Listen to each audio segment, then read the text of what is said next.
Hello friends, இன்றைக்கி நம்ம எப்படி என்னோட அம்மா வீட்டு ஸ்டைலில் தலைக்கறி குழம்பு செய்யலான்னு சொல்லி பார்க்கலாம் வாங்க. ஏன்னா என்னோட அம்மா வீட்டுக்கு வர போகிறாங்க, அதனால அவங்களுக்கு பிடிச்ச மாதிரி குழம்பு செய்யலான்னு சொல்லிட்டு காலையிலேயே போய் மட்டன் தலைக்கறி வாங்கிட்டு வந்துட்டு கையோடு பார்த்தீங்கன்னா கொஞ்சமாக ஹாட் வாட்டர் வச்சு மஞ்சள் தூள் போட்டு நல்லா கழுவி எடுத்துக்கோங்க மட்டன் தலையை. அதுக்கப்புறம் பார்த்தீங்கன்னா ஒரு குக்கர் வச்சுக்கோங்க. குக்கர் சூடானதுமே எண்ணெய் தேவையான அளவுக்கு ஆட் பண்ணிக்கோங்க. அப்புறம் மட்டன் தலைக்கறி ஆட் பண்ணி நல்லா மிக்ஸ் பண்ணி விட்டு கூடவே 2 டேபிள் ஸ்பூன் போல் வீட்டில் அரைச்சி இஞ்சி பூண்டு விழுது சேர்த்துக்கோங்க. 2 பச்சை மிளகா கிள்ளி போட்டு நல்லா மிக்ஸ் பண்ணி விட்டுக்கோங்க. இது கூடவே கொஞ்சமாக கல்லுப்பு சேர்த்து மிக்ஸ் பண்ணி விட்டுக்கோங்க. இது கூடவே நான் பெரிய சைஸ் வெங்காயம் 2 குட்டி குட்டியாக நறுக்கி போட்டிருக்கு. நல்லா மிக்ஸ் பண்ணி விட்டு மிளகாய் தூள் 1 டேபிள் ஸ்பூன் அளவுக்கு நல்லா மிக்ஸ் பண்ணி வச்சுக்கோங்க கரண்டி போட்டு.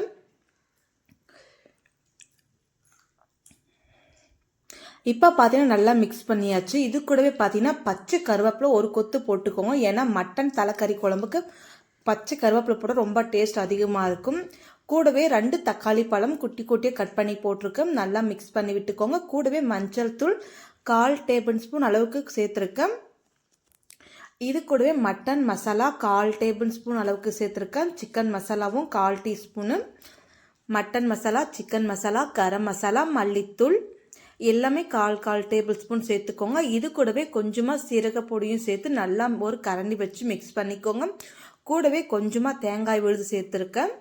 இப்போ தேங்காய் விழுது சேர்த்து கொஞ்சமாக தண்ணி சேர்த்துக்கோங்க. உங்களுக்கு எவ்வளோ தண்ணி தேவையோ அந்த அளவுக்கு மட்டும் தண்ணி சேர்த்துக்கோங்க.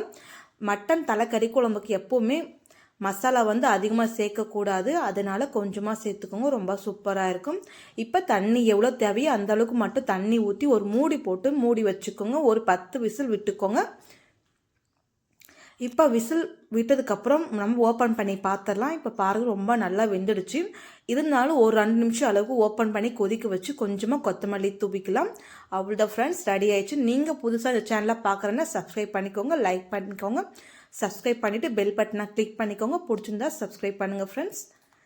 தேங்க்யூ ஃப்ரெண்ட்ஸ், நாளைக்கு பார்க்கலாம்.